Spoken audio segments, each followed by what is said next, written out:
I am the worm. I am hermaphrodite. I am first male. But mostly female. I'm not beautiful to squirm like this. I am confused.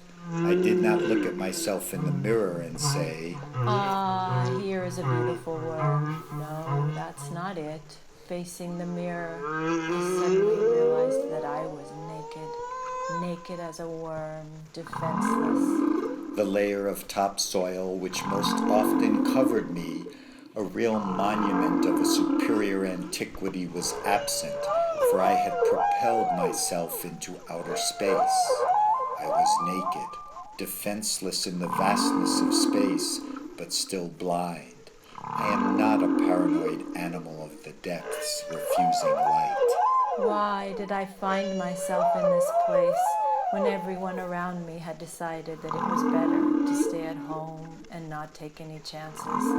Usually I glide under the soil, the weight of the earth on my shoulders, and I swallow black silt and clay, enriching and feeding without consequence for others. This work being realized in the most complete darkness. I am blind, but I feel the light, the gravity, and the dearness of the earth as the others feel the love. The quadrupeds and bipeds smite us in total ignorance, these idiotic robots.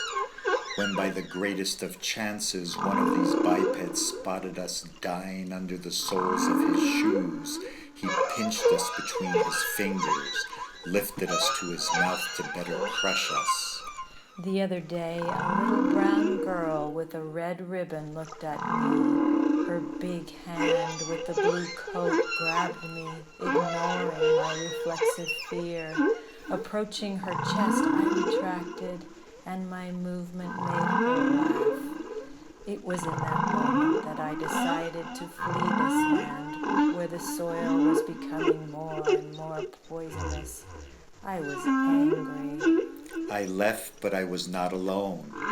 Thousands of us fled this land, a flight of earthworms. The great migration of earthworms. The earthworm molts, becomes the worm of space, just imagine.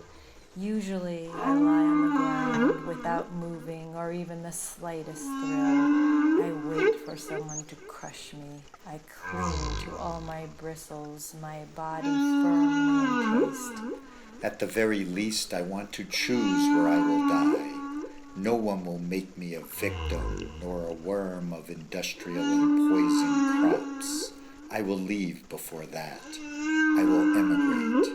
It will not be said that they will make me, these crazy people, a barbed worm, crushed into a thin line on the edge of a field. So I went to a golden planet, glistening in the interstellar darkness, a perfect glowing sphere.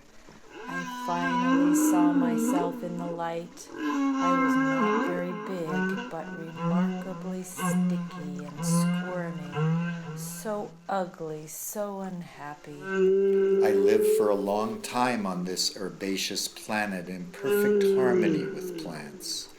I was the only one of my kind, but I breathed at ease after so many years of suffering such brutality, hearing the constant stomping over my head. The earthworm is not immune to the noise of furious human beings as they dominate the earth without regard for all those who support life. But I was not without regrets. I remembered with nostalgia the enigmatic forms of my fellow reptilian ring animals moving underground, side by side, forging that miraculous noise of infinite sucking. As a good hermaphrodite, I possessed both male and female organs, but I had to mate to know the happiness of reproduction. My ovum envelope had to be mixed with the sperm of the male side to discover the beauty of togetherness. I longed to copulate. I had to meet other worms and mate head to tail. We would exchange sperm. then switch to the female function, produce the egg that will be fertilized, and evacuate our capsule into the soil. What passion!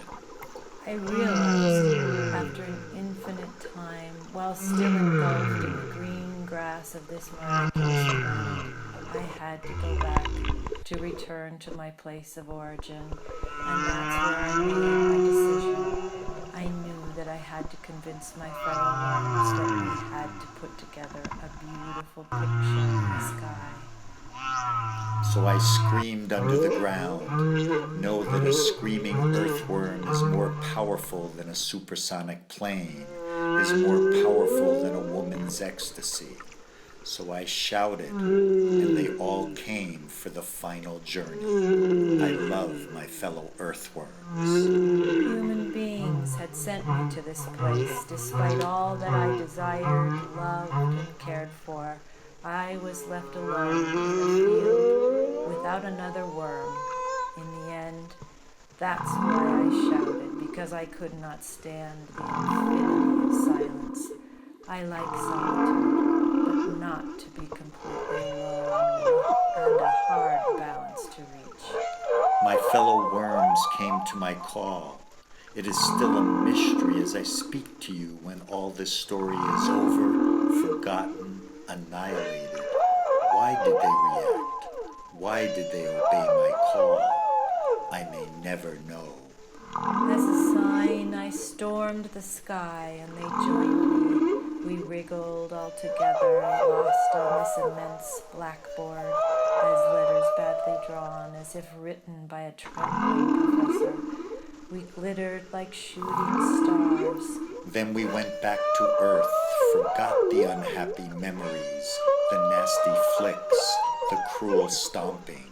What resulted was more bizarre and difficult to describe.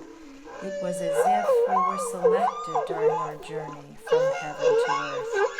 On Earth, we were only a few. We planted ourselves in the ground, head first, tail above, as if erected to the sky, to remember where we came from. It was not a question of denying what we once saw, the shimmering myriad, the legion of earthworms conquering the infinite, outshining the sun to demonstrate our power. As we returned to Earth, we found ourselves in formation.